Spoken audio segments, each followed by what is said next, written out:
Question कह रहा है कि Raman, Ram, Ramu and Ramana bought a certain number of apples. अच्छा, नेम काफी कंफ्यूजिंग लग रहे हैं, तो इन्हीं नेम्स को क्या किया करो एग्जाम कंडीशन में ए बी सी डी से डिनोट कर लिया करो, जिससे बार बार आपको कंफ्यूजन ना हो। नाउ क्वेश्चन कह रहा है कि Ramana bought half the number of apples bought by other three, Ramu bought one third the number of apples bought by other three, Raman bought two fifth the number of apples bought by other three. If each of them bought a distinct number of apples, find the ratio of number of apple bought by Ram to total number of apples bought by all four। बहुत ही fix type of question है ये। इस type के question बार बार अलग अलग exam में बनते रहते हैं। दो मेथड में डिस्कस करूंगा, एक बहुत ही बेसिक अप्रोच और एक थोड़ा सा क्विक उससे अप्रोच। ठीक है, एक बेसिक अप्रोच पे पहले जाते हैं, फिर उससे थोड़ा सा और बेटर अप्रोच डिस्कशन करेंगे। सो हम लोगों से कह रहा है कि रमना, दैट मीन डी की बात कर रहा है पहली कंडीशन में, bought half the number of apples, half the number of apples bought by other three.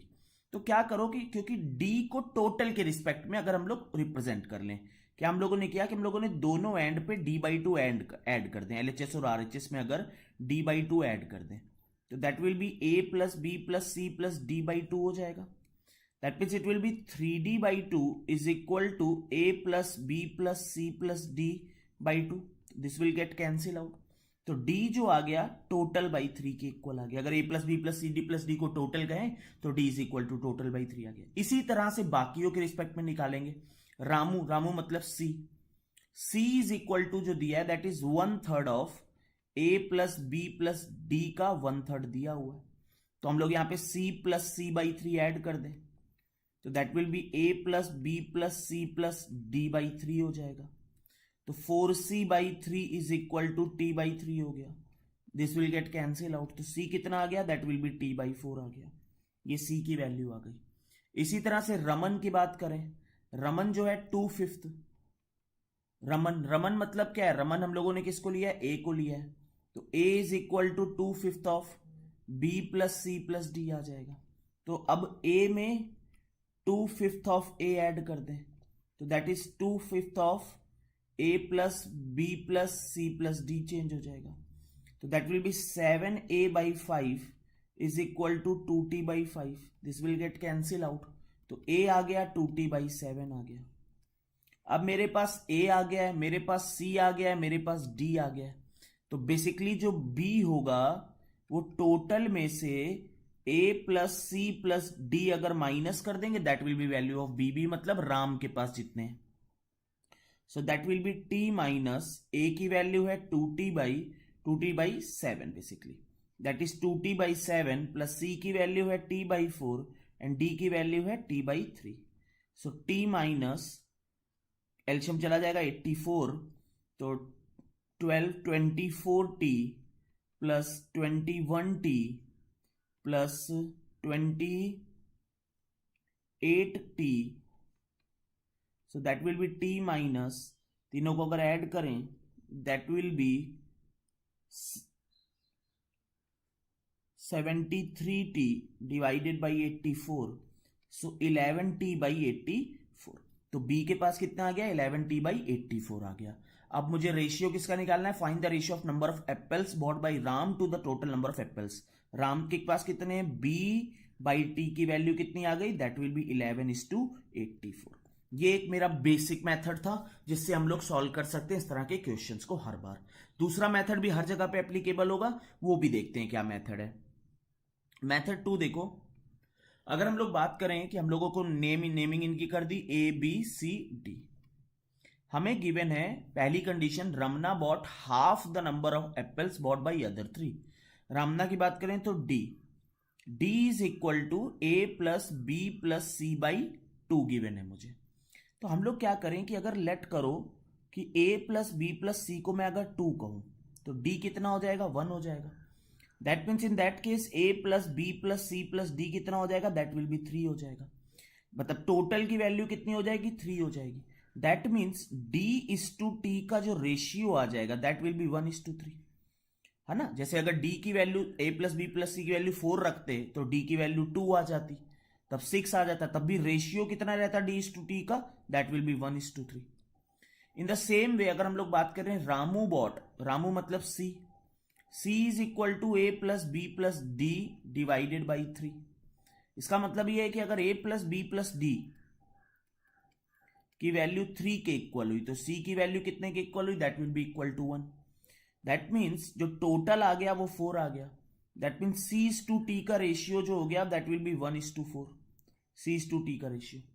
In the same way अगर a की बात करें, a is 2/5 of b plus c plus d। इसका मतलब यह है कि अगर b plus c plus d की वैल्यू 5 हुई तो a की वैल्यू कितनी हो गई, 2 हो गई। That means a is to T का रेशियो यहां पे कितना हो गया, दैट विल बी 2:7 हो गया। अब क्या है कि टोटल को हम लोगों को देखो यहां पे 1:3 है, यहां पे 1:4 है, यहां पे 1:7 है, तो हम लोग कितने से मल्टीप्लाई करा दें, 3 4 7, दैट मीन्स 84। 84 के लिए इसको कितने से मल्टीप्लाई में कराना होगा, we will have to multiply by 28। इसको कितने से मल्टीप्लाई कराना पड़ेगा, we have to multiply by 21। इसको कितने से मल्टीप्लाई कराना पड़ेगा, we have to multiply by 12। तो अगर यहां पे देखें d इज टू टी का रेशियो दैट इज 28:84। यहां पे देखें c इज टू टी का रेशियो दैट इज 21:84। यहां पे देखें अगर a इज टू टी का रेशियो दैट इज 24:84। मतलब अगर हम लोग देखेंगे अगर टोटल की वैल्यू 84 है तो d की वैल्यू आ गई 28, c की वैल्यू आ गई 21 और a की वैल्यू आ गई 24। ये वैल्यू आ गई। दैट मीन्स जो b की वैल्यू आ गई दैट इज 11, b की value. So b is to T, b is to T का रेशियो कितना आ गया, that will be ratio 11:84। I hope कि तुम्हें पूरा क्वेश्चन के दोनों मेथड क्लियर है। हर क्वेश्चन इस तरह से सॉल्व हो जाता है, ठीक है ना, इसी मेथड सॉल्व हो जाएगा। हम लोग नेक्स्ट क्वेश्चन में मूव करते हैं। नेक्स्ट क्वेश्चन कह रहा है the average age of a group of 60 student was 12 years. एक ग्रुप है जिसके 60 स्टूडेंट का एवरेज है 12 ईयर्स। मतलब जो टोटल एज है, अगर हम लोग टोटल एज की बात करें that will B 60 into 12 that is 720। ये टोटल एज आ गई मेरी। Now the number of girls in the group was increased by 3/4। तो हम लोग पहले मान लेते हैं कि जो गर्ल्स थी, जितनी गर्ल्स अवेलेबल थी वो 4x थी।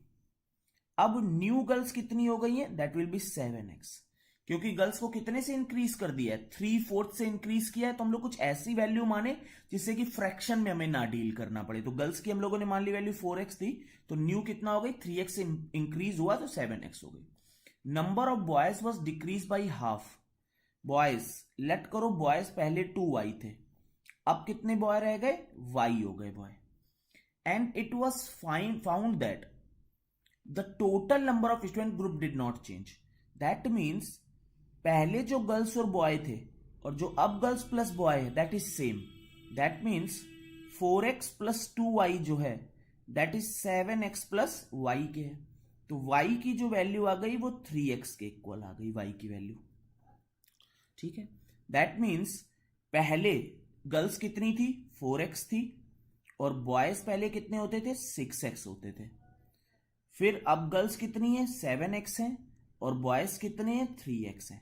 तो गर्ल्स प्लस बॉयज का जो सम है, girls plus boys that is 10x। और हमें पता है कि टोटल नंबर ऑफ स्टूडेंट्स 60 थे, so girls plus boys that remain as 60। That means जो 10x की वैल्यू है वो 60 के इक्वल है, तो x कितना आ गया, that will be equal to 6। अगर x 6 आ गया तो मुझे एक चीज पता चल गई कि जो गर्ल्स थी पहले वो थी 24 और जो बॉयज थे पहले वो थे 36। अब न्यू गर्ल्स जो हो गई हैं वो हो गई हैं 42 और जो बॉयज हो गए हैं वो हो गए हैं 18। ये सिनारियो है मेरा। But the average age of all student, अब जो न्यू एवरेज एज है वो हो गई है ऑल स्टूडेंट की बिकम्स 31.5 ईयर्स। देखो पहले जो टोटल एज थी वो थी average age into number of student, number of student into average age, मतलब 720 थी। अब जो टोटल एज हो गई है दैट इज 13.5 इंटू 60 हो गई है, क्योंकि टोटल स्टूडेंट अभी भी सेम है, एवरेज इंक्रीज हो गया है, तो दिस विल बी 810 हो गई है। अब एवरेज एज जो हो गई है वो 810 हो गई है, ठीक है। हम लोग मान लेते हैं कि गर्ल्स की एवरेज एज, अब क्या कह रहा है आगे, if the average age of neither the boys not the girls in the group change that is result of change in number of boys and girls, ठीक है। पहले गर्ल्स की एवरेज एज मान लेते हैं ए थी, बॉयज की एवरेज एज बी थी। बाद में भी गर्ल्स की एवरेज एज ए है और बॉयज की एवरेज एज बी है। तो number of girls into girls की average age, that mean 24A। Number of boys and boys की एवरेज एज 36B। ये पहले कितना था टोटल एज, 720 के इक्वल थी। अब number of girls into girls की average age 42A। Number of boys into boys की एवरेज एज 18B। अब ये कितना है, 810। तो you have two equations, two variable.